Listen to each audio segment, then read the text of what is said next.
ரீசெண்டாக Korean serial ஒன்றுத்துலேருந்து ஒரு scene பார்த்தேன். இந்த ஹீரோயின் வந்து கோமாலேருந்து எழுந்துக்கிறாங்க. எழுந்துக்கும் போது அவங்களுக்கு ஒரு பவர் வருது. என்னன்னா, எதிர்க்க வரவங்க மேலே வந்து ஒரு ஹார்ட் சிம்பிள், அது பக்கத்தில் ஒரு நம்பர்.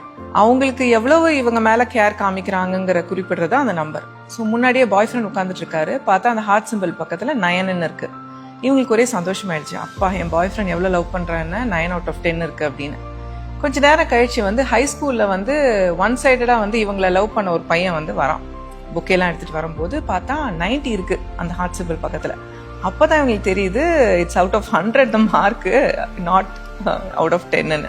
2 பேருக்குள்ள சண்டை வந்துடுது, ஸ்கூல் ஃப்ரெண்டுக்கும் இந்த பாய் ஃப்ரெண்டுக்கும். அது என்னடா சத்தம்னு சொல்லிட்டு டாக்டர் உள்ளே வராரு.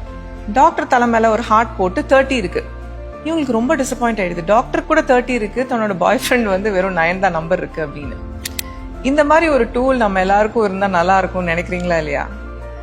ஆக்சுவலி வந்து கடவுள் வந்து நமக்கு யார் நல்லது செய்வாங்க, யார் கெடுதல் செய்கிறாங்க, யார் நல்லவங்க யார் கெட்டவங்கன்னு கண்டுபிடிக்கிறதுக்கு ஒரு டூல் வச்சிருக்காரு. அந்த டூல் பேர் தான் கஷ்டகாலம். நம்ம கஷ்டகாலம் வரும்போது தான் நம்மளுக்கு யார் இருக்கா, நம்மளுக்கு எதிராக யார் இருக்கான்னு நம்மளுக்கு ஈஸியாக தெரியும். நிறைய பேரோட முகத்திரை வந்து அப்போதான் வந்து கிழியும். கஷ்டகாலம் நம்ம எவ்வளோதான் திட்டினாலுமே அதை தாண்டி வந்ததுக்கு அப்புறம் தான் நம்மளோட ஆட்கள் யாரு, நமக்குன்னு யார் இருக்கா, நம்ம யாரோட ஆக்சுவலி டைம் நிறைய ஸ்பெண்ட் பண்ணணும், ப்ரையாரிட்டைஸ் பண்ணணுங்கிறது நமக்கு தெரிய வரும்.